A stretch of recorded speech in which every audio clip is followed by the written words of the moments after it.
รถผักเขาหาเงินนะที่เลยเอามาไว้เผาบ่ค่อยทำจ้ะเอามาไว้จูดตัวเองบ่หาเงินเด้อฮะค่อยถามเจ้าอีหลีคนที่หาเงินเอามาไว้จูดตัวเองบ่เอาหรือเอามาไว้ให้ตัวเองเข้าหงหมอเอาถามเจ้าอ่ะดิโอ้ยไปสิไปฮู้เนาะค่อยบ่ได้มีลูกเป็นนักเขียนค่อยบ่ได้มีเมียเป็นอาจารย์เนาะมีเมียฮู้บ่ โอ้โหแล้วถือเจ้ามาแล้วผู้เอาบุญเพลงไปโรงเรียนเนาะเทพไปให้เวียงจันทน์บ่ฮู้หยัง อ้าวเจ้าก็สร้างเนาะ ไปกรุงเทพ เป็นความเจ้าแล้วไปกรุงเทพก็สิฮู้ว่า เจ้าแล้วไปเงินซื้อรถจักร ไปกรุงเทพ เฮ็ดเรือนใหม่อีก แต่ว่าอยากให้ไปกรุงเทพแต่ว่าอยากให้ฮู้จักว่าอันเข้าโรงเรียนอยู่พี่มันก็บ่ฮู้แล้วไปกรุงเทพผัดบ่อยากให้เฮ็ดเหือนไปกรุงเทพบ่อยากให้ซื้อรถมันก็บ่ได้แล้วสร้อยเขาเจ้ามีเงินหลายจะเสียไปเฮ็ดหยังอ่ะ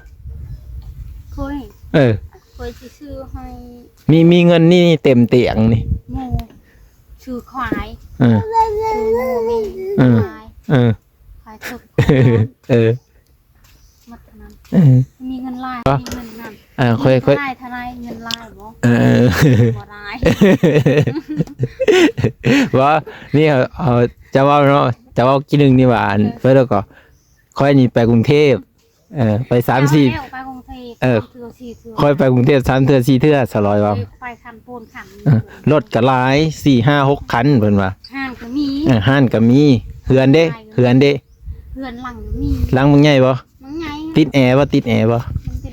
รถวีโก้ได้มีบ่เรามีเราไปปูโอ้ยมีนะตินี่มีรถอันนี้เลยนี่เว้าเด้อมีรถอันนี้ว่าสินี่เพิ่นว่าค่อยหันมีเงินมีคำมีรถเนาะแล้วค่อยมีหลายบ่หลายอันค่อยเห็นรถตู้ใหญ่รถตู้ใหญ่ก็มีรถตู้จับเด็กน้อยมีว่าแหละกลางคืนไอ้ออกไปหาหลอดจับเด็กน้อยย่างตับตาไอ้กระเจาะเอาตับเอาบีมันไปขายขอที่ถามเจ้าบัดนี้คันสมมุติเจ้าได้เงินเต็มเตียงนี่เด้จะสิไปเฮ็ดหยังบัดนี้เงินบ่ไปซื้อรถจะซื้อรถจักรซื้อรถจักรมีเงินหลายซื้อรถไทยมีเงินหลายซื้อรถไถแล้วเฮ็ดหยังอีกบัดนี้ไถนาเฮ็ดนาอีกดำนาอีกคันมีเงินหลายหั่นเด้หลายแล้วเลยซื้อรถไถซื้อรถจักรให้มีเงินซื้อให้ไผล่ะรถจักรเนี่ยโอ้สิขี่เองโอ้จะขี่บ่เป็นมีแต่ผัวแล้วสิขี่บ่เป็นมีเงินหลายอยากซื้อซอยคับค่ะมีเงินหลายซื้อซอยคำอีกคือมาอยากซื้อหลายอันแท้ค่อยซื้อโซซับเจ้ามาซื้อทรงแต่งเจ้าฮะถึงอยากได้ทรงแต่งกันนั้นค่อยซื้อทรงแต่งมันต่างกันบ่ระหว่างเจ้าอยากซื้ออะไรยังก็อยากซื้อรถไถอยากซื้อโง่ซื้อควายซื้อหมูซื้อเป็ดซื้อไก่กับที่ค่อยไปหาเงินมาแล้วมาเฮ็ดเหือนน่ะมันก็บ่ได้ต่างกันติอ่ะนะเนาะก็ได้เงินมาก็ต้องเฮ็ดนั่นแหละสลอยเพื่อสิได้เงินมาเนาะขายเหือขายแหงไปเท่าไรบ่ได้หามาได้ง่ายๆเนาะคันหามาได้ง่ายๆใครหรือแบมือคอก็ได้ใครนะมันก็ต้องฮู้จักคุณเงินนั่นแหละเอาง่ายๆก็คันบ่ฮู้จักคุณเงินก็ได้ 2-3 พันก็คือว่าแล้วหมดไปซื้อลิ้นหมดคันบ่ฮู้จักนะบ่ฮู้จักคุณค่าของเงินว่าซั่นซะเนาะเลยว่ามีเงินหลายซื้อให้รถตู้แล้วซื้อไปเฮ็ดหยังรถตู้ขี่โอ้ยซื้อขี่มันก็ซื้อน้ำมันใช้ก็หมดแหละเนาะค่าลุยเฮียนมันก็หมดแล้วได้รถมันก็บ่ได้ดีดอกข่อยจะได้รถจักรคันใหม่บ่นกจะได้รถจักรเบาๆนงอีบาทนี่สิยากอีหยังก็ให้พ่อใหญ่เกิ้งไปหาเงินอยู่กรุงเทพเนี่ยมันอยากไปก็เจ้าไปหาเงินอยู่กรุงเทพก็ได้เนาะเพิ่นก็สิเลี้ยงดูก็พ่อใหญ่เกิ้งเลี้ยงโอ้ยเขาก็เอาคือกันเดือนนึง 4-5 พันเอาให้เขาเลี้ยงฮะ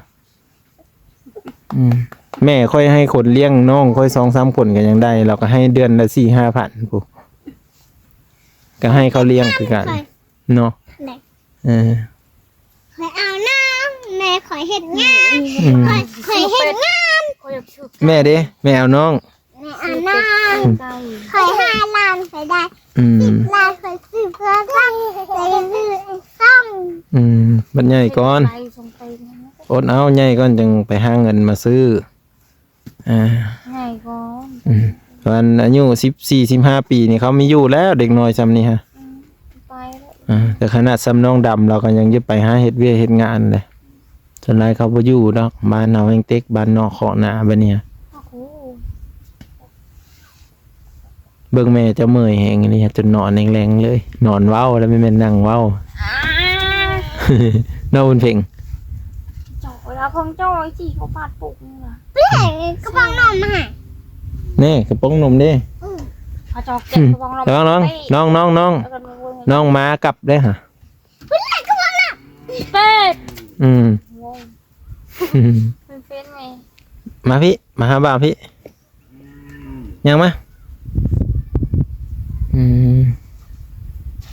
ความคิดคนเฮาก็ต่างกันเนาะ สลอยเว้ามาก็คักคือคนนี้มีรถมีรางมีเฮือนมีซานคันมีเงินหลายๆนี่ก็คือว่าหั่นแหละเนาะ ยังมี อยังเฮ็ดคือเพิ่นเว้าอยู่ทุกคน มีเงินร้ายหัน อืม เห็นเงินมา น้ำคอยไปหั่นเห็น เงินมาเขาชิบอกชิบอก ก็เฮือนนะนี่ก็เห็นยังเฮ็ดใหม่แล้วแหละนี่ ก็เงินตัวนี้ตัวเจ็บเกาะ จะเฮ็ดแนวใดสิมีเงินนอนอยู่นี่ซะบ่ นอนไว้นี่แล้ว นอนแบบนี้สิมีเงินอ่ะเย้า มีแม่นเมื่อยแฮงแล้วมันจักนี่ฮะ มือแล้ว ป้าที่เราสลอยว่าเมื่อยแฮงนั่นแหละน่ะ คอยเห็นมือไง ใจเมื่อยบ่ไปเฮ็ดหยังสิเมื่อย คอยไปกินกัน ไปหากินบ่ คอยประหา ขึ้นมาเลยขึ้นนั่งรถบ่เคยนั่งบ่รถนี่ ประหาใหม่ตัวเห็น เด้เอาขึ้นทางพี่ดิเอาขึ้นสลิงเอาขึ้นนั่งมึงดูฮะจักว่าเลขสิอ๋อนี่มีจักว่าโอ้ถือเลขมื้ออื่นนี่มี คืนนี้คอยผ่านเป็นปากวาวมาตก หวาน มัด คืนนี้ อะไรใบนึ่งหักเสื้อใบนึ่งหักศพ แกมันเลย มีที่คุย ว่าเป็นตาย่านจักก็จะว่าว่ามันน่าอายดิแล้วเฮ็ดแนวเลิฟบัดนี้ มันยอกคอยมันมักคอย อืม มันมักคอย แม่นเลขบิงมีจัง ไปบอก ใคร มันไปหลอกไปบอกเลขแล้วว่า อืม คอยเห็นเมื่อคืนคอยผ่านเห็นมา ขนาดนอนผู้เดียวนะเนาะโจมนี่แม่นเขาตายแล้วไหมจ๊ะ คอยมักเจ้าได้ อืม เพราะว่าเอาไปนอนน้ำกัน อืม เมื่อคืน บ้านหน้าตาไม่ได้หูจักบ่ โอ้โห มีจื่อบ่ คนงามงามสมบัติ สมานงงามบ่หน้าทางดังคมเนาะ น้องเลงงามคือกันอะไรคือหน้าตาเป็นหน้าตาเบิ่งหน้าตา ค่อยได้งามอยู่บ่ คืองาม ค่อยได้สามีงามบ่ งามคือกัน งามบ่เลยแหละ งามอยู่ตา โอ้โจ้เดี๋ยวว่างามอยู่ดังเลยแหละมันอ้อแสงหมดเลย คอยงามวันนี้คือว่า เออ เป็น เออ งาม เบิ่งผู้บ่าวนะเบิ่งความงามความหล่อบ่ มันมาหลอกเบิ่ง เดี๋ยวว่าเบิ่งสมมุติว่าเจ้าสิเอาลูกเคยนี่เดี๋ยวเจ้าสิเบิ่งไปได้เขาเอา ยากเข้าลูกคนมัก คันลูกจะมักแล้วให้มักเลยเอาโจอย่าว่าพ่อแม่ก็เบิ่งนํว่ามันนิสัยดีบ่มันขี้ติดขี้ยาบ่ บ่แบบนี้ สมมุติมันติดยมติดยาได้สิเฮ็ดมันเอาซะบ่ มียามายังกินยามาแล้วพอบ่ทันให้เอา แต่สิเว้าได้เจ้าว่าค่อยๆแบบสิเขาสิย่านเจ้าแต่ว่าทำพ่อใหญ่เกิ้งเว้าคือ เขาบอกลูกขอให้ได้จ้ะ อืม เขาบอกลูกขอย่ามาเอา อย่าเอาเด้อนางเด้อบ่คันขี้ลิ้นขี้ยาแล้วมีเอาเด้อ มันสิเอามาเอามันกิน เอามันงามเด้มันงามมันหล่อเด้ โอ้ยงามก็งามนะเฮ้ย เอาแม่เห็นพ่อเห็นเหงาบอกอันนี้หล่อเด้ไปทางเลยก็มีรักอายคนเด้สิอืม ให้มันเพ่งว่าเอานะ อืม คนกิน คนกินกระท่อมหรือบ่เอาสร้อยเพิ่นบอกลูก ไปหันเจอพืชเนี่ยเพิ่นเจ้าบ่ลูกผันนอนบ่เนาะ นี่ได้ผู้ เมื่อยแบบหันใจบ่อยากติดนี่บ่ แม่ แบบพี่นี่บ่แบบมันอยากติดแน่บ่อยากติดแน่บ่ห่วยมันอากาศมันเปลี่ยนบ่หรือว่าจะได้ เจ็บหัดหู เจ็บหัวทั่วกินยมกินยาแล้วระวังเด้อเสื้อขาตีนน้องเด้อเป็นน้องตกโอ้เอาน้องเนาะจบแล้วแบบสิเฮ้ยแม่นอนอยู่เตียงปีนไปปีนมาอยู่เนาะน้องเอาน้องม่วนบ่แหละม่วนบ่เอาว่าอะไรสิให้นี่ไปว่าอะไรไปขี่ซาเล้งนำกันหันเสร็จแล้วไปบ่แหละบืนปะไปบ่ขี่บ่แหละขี่ไปไหนวะฮะขันค่อยได้รถงามๆได้เงินหลายๆคือเจ้านี้ค่อยมีขี่เนาะรถหางแบบสิ โมฟิว มันมาขี่ไหน เชื่อไปหั่น ขี่คานจะแปลงอันนี้มันต้องได้แปลงคู่มือ มันตาย มันตายแล้วนี่น่ะสิมากับติดกับโคมาญ่า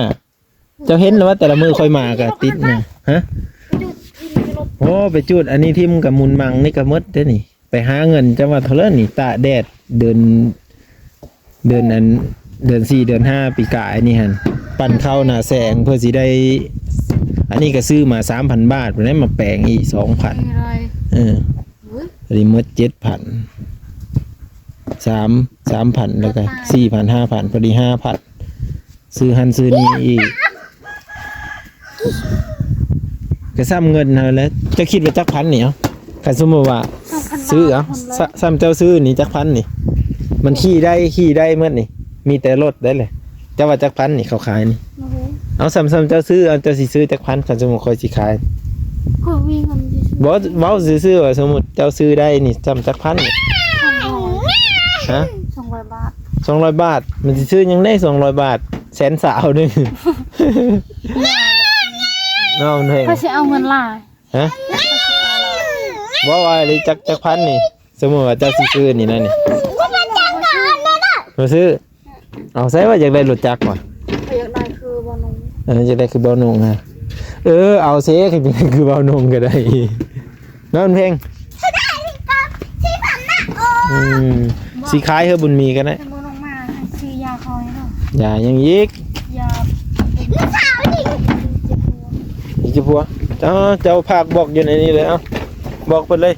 ยาดีเจ็บหัวเด้อบอนุ่งซื้อมาเด้อให้เจ้ามามืออื่น นางร้อยนอนคอยรอ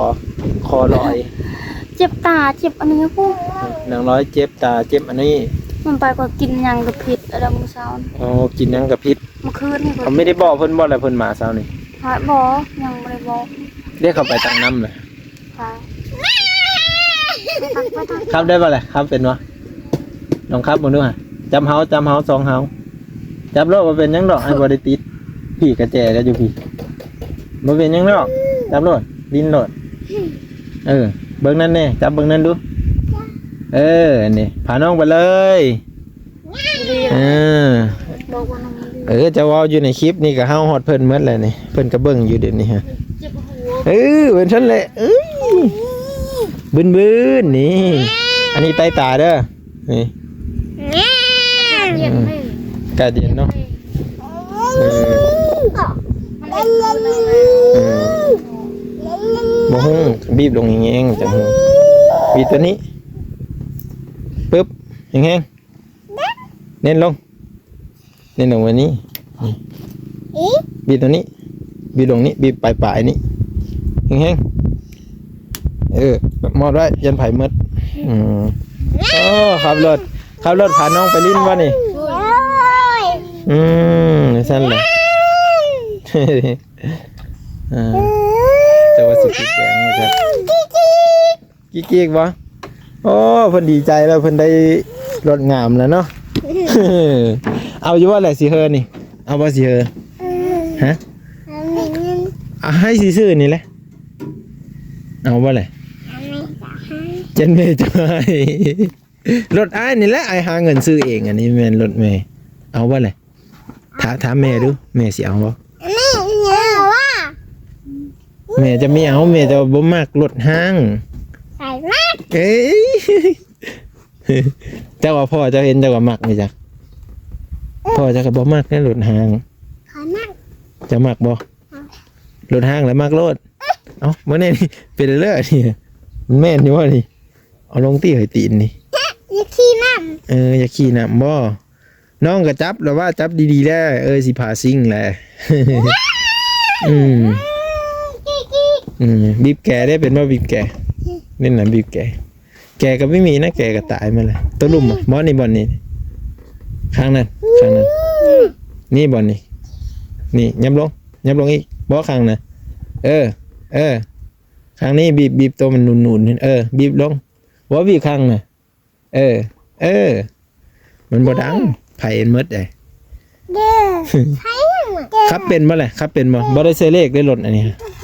ติดแล้วไปเลยเด้ติดแล้วก็เร่งไปเลยเห็นบ่ไอ้ติดน่ะ เสีย แต่ว่ามันติดยากซื่อมันติดยากหลายระบบไฟเร่งเลยแล้วแหละบ่เจ้าใหญ่ก็จังหาเงินซื้อเอาได้อยู่ดอกสมุนเพ่งนี่แฮงได้รถงามกว่าอ้ายแหละพาแม่ไปเมืองสนก็ขี่ไปโลดสะดวกสบายเนาะ ขี้อันนั้นคอยไปเลยคอยไปซื้อคอยเหมือนเลยคอยไปของแม่คอย ไปป้าเลย เลย โอ้ขับได้บ่ล่ะซำนี้ก็ว่าขับได้บ่สิติดให้ครับนี่ นะ ฮะขับแล้วนะสิให้ครับบ่ได้บางคนก็สิว่าเรื่องนี้เอ้ยมาสอนให้น้องจักได้รถจักได้หลังนี่แหละบ่ทุกคนก็คืออันนี้ให้เขาขึ้นลิ้นซื่อเด้อนี่เด้อให้เพิ่นขึ้นลิ้นบ่เป็นหยังดอกส่วนหลายผู้หญิงเขามักรถแบบนี้แหละรถแบบบ่ได้ใส่เลขนี่ติดแล้วไปเลย เห็นว่ารถไอ้มิวรถไฟฟ้านะรถไอ้มิวก็แบบนี้แหละรถไฟฟ้าไอ้มิวเด้สีแดงไปเลยเด้เปิดกระแจแล้วไปเลยเด้ บ้ามิวมันไปน้ำคอยแล้วคอยมิวหายไปน้ำคอย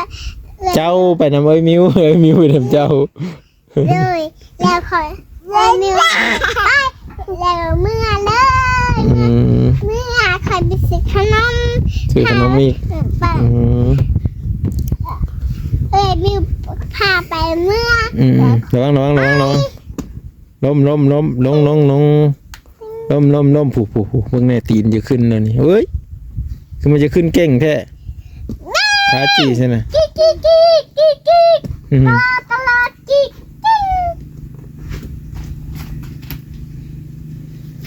กิ๊กบุญเพ่งว่ะ บ้าเด็กขนมไม่ได้ขนม เอ้าขนมเฮียแล้วเจ้าไว้เสียเลยเอาให้น้องเลยจังว่าเยอะเลยไหมจัง บ้าคอย เยอะวะจะกินนมปะ บ้าคอยไปซื้อน่ะตะนำกิ๊ก ซื้อไปซื้อขนมมาให้น้องนี่แหละ บ้ามีขนม มีแต่ต้นนม เอาไป เอาให้น้องเนี่ยให้น้องกินแน่บัดนี้อันนี้บึ้นบัดนี้จับเด้อบุญเพ่งสิพาซิ่งเนี่ยเด้อมันกินได้อยู่บ่ ได้ นี่เอาใส่นี่ก็ได้ ใส่ได้บ่ล่ะใส่ข้างนั้นปิ๊กนี่ปิ๊กมีได้ซะ นี่อันนั้น บ่มีหม้อไผ่เสียงแง่ๆนี่มันขับหูเลยนะเนี่ย เห็นเลยเด้อคนสิจกกินเลยกิ๊กมาเอ็นเด้อ สลบแล้ว เอาไปหงหมอไหมน่ะบุญเพ่งจมไปหงหมอไหมน่ะสลบเลยเด้อฮะ เอ็นนี่เด้อ ไปเนี้ยไปเอาหมอนมาให้แม่นะแม่ไปเอาหมอนมาให้แม่นอนสบาย นี่บ้าพี่นัทนาใครดัง มัดขนมเลยเด้อน้องมีเนาะมัดขนมเลยเด้อใครบ่มีขนมให้เด้อมีแต่หมักกระโดนนี่แล้วกิ๊กไม่บอกขนม กิ๊กแล้ววะล้างเด้อนี่ต่ำหัว มีบ้าขนมกิ๊กมีบ้าขนม บ่มีหมดแล้วน้าบุญมีบ่เอ้ยบุญเพียงแม่หมดแล้วว่าสิ5,000 อ้าว มาเออ เอามา เพิ่งสิเอาอันนี้แหละให้เซ็ตมากอีหยังมันคือติดไปสิ เอาแต่นั้น แต่อันนี้บ่เช้าแล้วบ่กินใบผักกระโดนแทนอาหารนี่ใครให้เพิ่นได้ซีนควายกินเนาะยื้อเซ็ตจะนี้เซ็ตจะนี้อย่ามันเปิ้นทรงเซ็ตออกเลยเอาเซ็ตจะนี้มื้อหน้าก่อนต้องกินขนมมื้อนี้หมดขนมแล้ว เฮ้ยไม่ได้ละบ้าไม่เล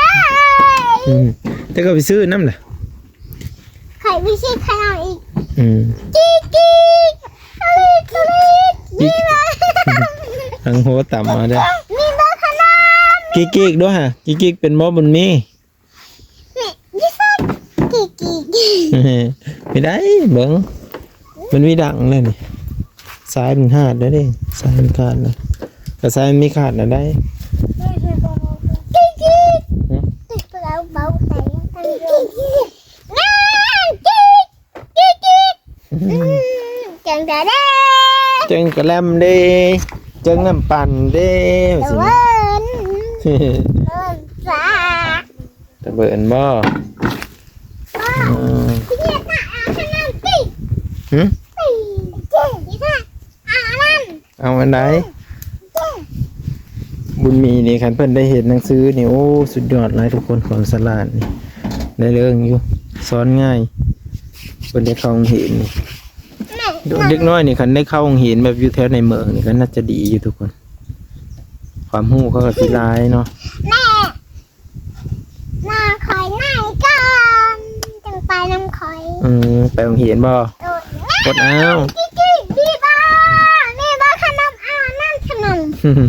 เอาขนมบ่ไปเอานะแม่ผู้ไปซื้อนะแม่เจ้าผู้ไป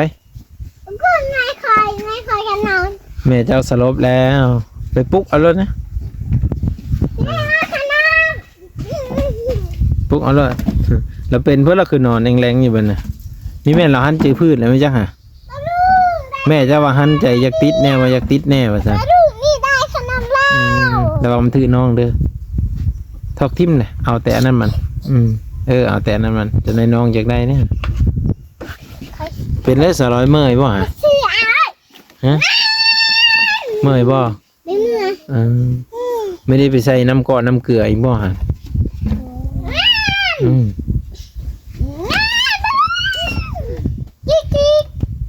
เมืองเรานอนแรงๆอยู่ทุกคนแต่กี้เราก็นั่งว้าวน้ำดีอยู่ น้องเคยลงแล้วคอยเสียอยู่ให้น้องคอยเสือนั่น เบื้องนั้นเราแห้งจะนั่งเบาะนุ่มเราว่าจะนั่งนี่จะนั่งนี่นี่ดินี่เห็นว่าให้เนาะ นั่งรถ ตบดูเห็นว่าตบแป๊กมีเหม็นใครเอาตุ่มมาจากนี่ฮะนี่เป็นตุ่มแดงๆนี่ ใคร ดีแล้วว่าอันมือเพิ่นอันนั้นตัวว่างเขาต้องปิดลายนี่มาบ้างนี่นี่นะเพื่อละ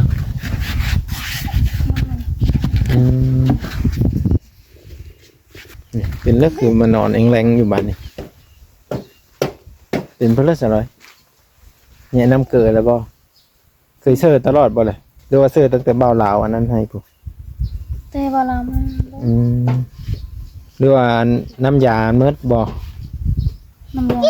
มันเป็นแบบเมื่อยๆบ่หรือว่าเลย มันเป็นมือ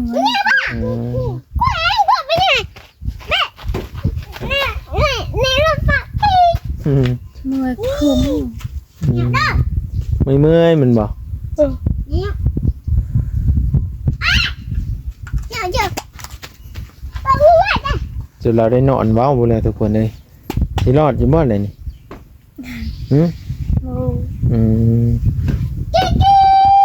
ฉันเมื่อยแห้งก็บอกพ่อใหญ่เกิ้งแล้วพ่อใหญ่เกิ้งพาไปซักคือซักยาแล้วบ่มี มีเงินนี่ มันมา รับพี่รับน้องแล้วไประหว่างเงินกับร่างกายนี่ร่างกายนี่แข็งแรงก็น้อยแต่ร่างกายบ่แข็งฮะ ตายแล้ว เนี่ยนะ ตายแล้วถ้ามีแข็งแรงนี่ตายนี่เด้อ ผมไปอุ้มน้องอันนั้นอุ้มได้ปะล่ะ แล้ว แต่ว่าตกว่ะลองน้องตกเด้อจับดีๆเด้อ พอให้หาย โพเจ้าให้เด้พ่อเจ้าให้เด้กันน้องตกนะ บ่ไปบ่ ยันไปพักยัน โอ้กันไปซักยาสัญญาณพยังเกิงให้ บ่มีเงินก็ได้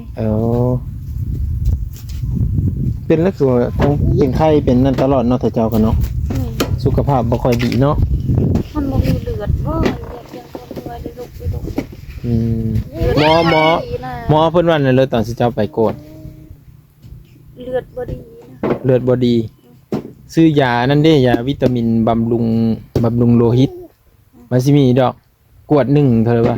แสนสาวบ่ค่อยซื้อตัวนั้นมากินตลอดตะกี้ค่อยก็เป็นวิน ไปเลือดจาง เอา เมื่อเช้านี้คอยเป็นวินหัว มึงเธอเฮานั่งอยู่ซื่อเฮาเงยขึ้นแหละมันสิเห็นดอกเป็นดาวยิบยับอยู่ตานั่นแหละเริ่มวินแล้ว แม่น มึงเธอเฮาลุกขึ้นมันวูบอันนึงนะมันนิ่ง เอา ไป ค เล อย ยมาแต่ พวกซีนนี่พิษเด้เฮาเห็นหมู่เฮาอยู่บ้านอ่ะนะบ้านสิงสุ่มแต่พี่มันเป็นไอมันไอแล้วมันว่าสู่เฮาพังว่าเฮาจักเป็นหยังเมื่อยๆมันน่ะเวลากินข้าวเนาะมันลุกขึ้นมานี่มันลุกขึ้นแล้วมันไอแล้วมันว่าค่อยเป็นหยังแหละค่อยเมื่อยๆว่าซั่นบัดนี้มันกินสิ้นงัวนะตอนเดียวนี่บ่จักเลือดบ่จักอีหยังมันไอแล้วมันทั้งออกมาทางดังออกมาทางป้าบัดเขาไปกวดเขาว่าปอดขาดตายเลยวัน 4-5 มื้อแหละมันก็จ้อยเมื่อยแล้วก็ตาย ตายเลย คนบันทึก อันตรายได้กันบ่ไปกวดไปนั่นกูจีดอีนี้เด้อ๋อโยมีตายง่ายดอกล่ะยังแข็งแหงแบบซึมๆนะเบิ่งล่ะ มีบ้าค่ะมีบ้าไวมีบ้าไวมีบ้า เห็นเจอพืช กินข้าวเลย มีบ้าแค่นั้น จักไม่ได้ มันบ่ม่วนแล้วก็โต แล้วลูกมีบ้าสักบ้าน แล้วลูกมีบ้าสักบ้านกิ๊ก เมื่อยเนาะเหนื่อยไหม แข็งแหก เมื่อยก็อยู่ยากแล้ว อยู่ม้วนด้วย มีแต่ได้เงินได้คำก็คือค่อยว่าแหละซื้อยามาบำรุงกินตัวนั้นแหละตัวสำคัญ ถ้ามันหายขาดมันหาย ให้ หาย เว้ย ตั้งเอากันอย่าเอา เจ็บเป็นมาธรรมดา บ่บ่ หาเงินมาได้ มันบ่ได้เลยมันว่าแบบนั้น การเจ็บการเป็น ถ้าไกเป็นเพราะว่าเอาอย่าเอาอยู่คือแต่ค่อยนี้เนาะ ลูกก็อย่าเอานี่ก็อย่าเอาลูกผู้เดียว อยู่ผู้เดียว อย่า ปะหำคือเจ้าพันน่ะบ่ มันอยากได้พวกจะกันเมียใหม่มันมา เราก็เว้าอยู่ว่าเลย พอเลยสิ แต่จะคิดเอาเองว่า เมื่อยได้ก็มึงคือมึงคอยนั่ง เจ้าพยายามกินน้ำให้มันละลายเลยเจ้ากินน้ำมื้อนึงได้บ่ตุกหนึ่ง มันขาดน้ำเกลือมันมือ ก็แม่นดูแต่ว่าน้ำดื่มนี่นะเจ้ากินนี่ได้บ่ตุกหัวเสือหนึ่ง ได้ เจ้ากินซ้ำนั้นมือหนึ่ง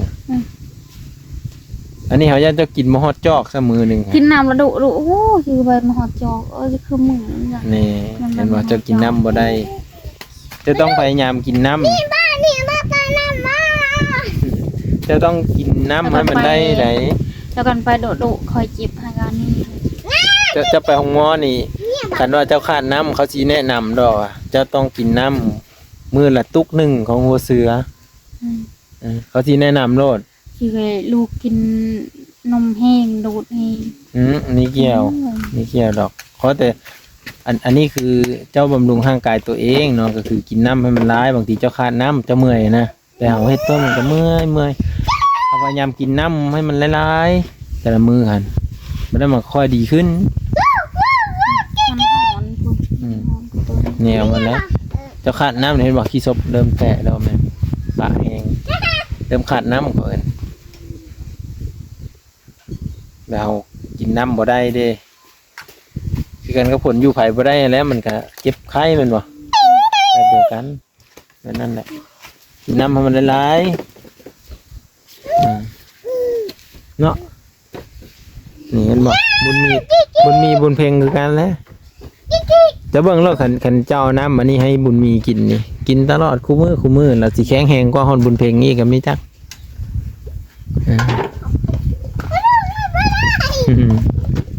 ไอ้น้องกินได้บ่ฮะหันให้มันถือเกี่ยวมันได้ยันเกี่ยวมันเสียได้เสียเกี่ยวบ่ได้เด้เบิ่งไอ้หันจับดีๆจับแน่นๆเด้อ2 มือเลย2 มือโอเคเอาเพิ่นก็เป็นเมื่อยเป็นมึนแล้วทุกคนเลยเฮ้ยเอาวะนี่เอานี่อาจารย์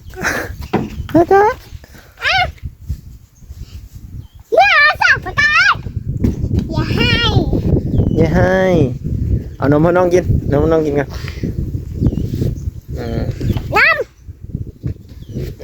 กินแล้ว ขาดจะได้นี่สูบน้ำไปซะเลยโอ้โจ้ที่อาบน้ำไปซะเลยอย่าบิดเด้ออย่ามองใครนี่ยังไม่ทันได้อาบน้ำซะบอกเอาเสื้อกับซาโฮเลยซาโฮซื่อๆนะเสาเนี่ยโอ้โธ่คนนี้กับซาโฮนี่ต้องได้อาบน้ำแล้วกิ๊กด้วยฮะกิ๊กแบบมันมีด้วยมันเพียงด้วย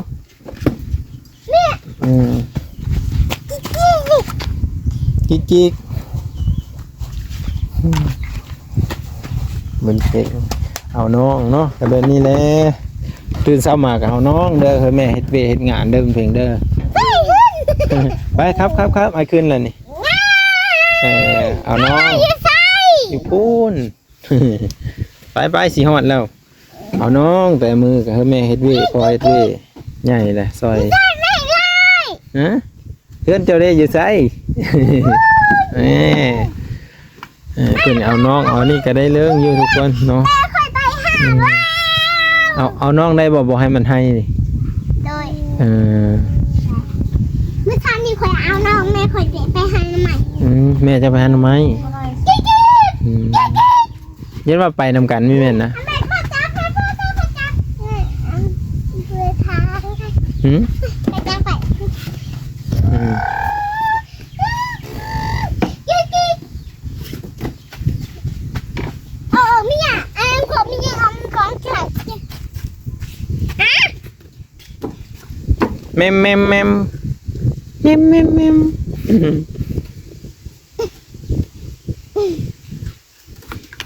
แมมบ่ใช่เกิงน้อยเอ้ย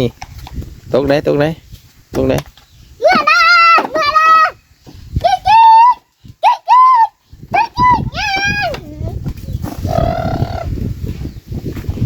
งในนี่บ่เด้ง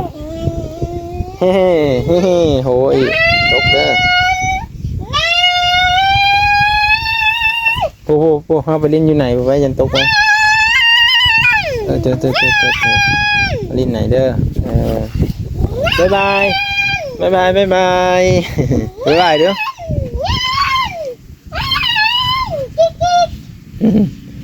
บ๊ายบายขี่รถไปแล้วบุญมีไปแล้วบุญมีขี่รถไปแล้วนี่บ๊ายบายเอาทุกคนคลิปนี้กับ EP 2ก็สิจบไปเพียงซ้ำนี้เนาะขอบคุณที่เข้ามารับชมและติดตามเบิ่งเนาะก็เยี่ยมยามถามข่าวกันคือเก่านั่นแหละเนาะในความคิดเห็นของทุกคนเป็นได้แน่ก็สามารถแสดงความคิดเห็นมาได้เนาะมาบางขอบคุณเบิดทุกคนเด้อพี่น้องเด้อก็คือที่ได้เว้ากันมานี่ก็ผิดพลาดประการใดขอโทษขออภัยหลายๆคือเห็นเสร็จน้องไว้ว่าให้ดูดบ่เย็นเด้อยันน้องสมัครเด้ออย่ามันขึ้นดังขึ้นสมองเด้อเสร็จให้น้องไว้มันเปื้อนนะเอาเสื้อนี่เสร็จบ่เสื้อนี่เสร็จก็ได้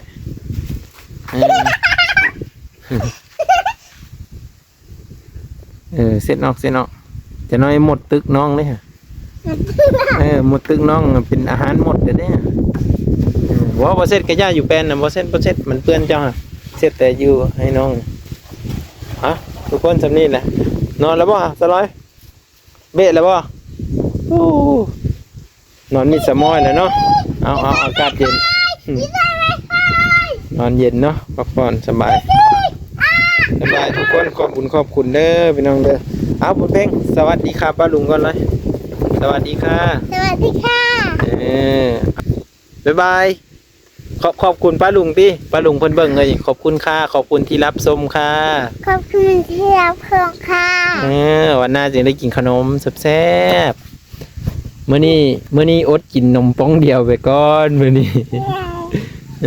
คอยกินเด็ดซี่ อย่ากินร้ายเด้อแบบซีเด้ออย่างกระดูกพลอยเด้อบ๊ายบายไปก่อนเด้อบ๊ายบายเด้อขี่รถไปน้ำเอิ้มเพลงเชเด้อ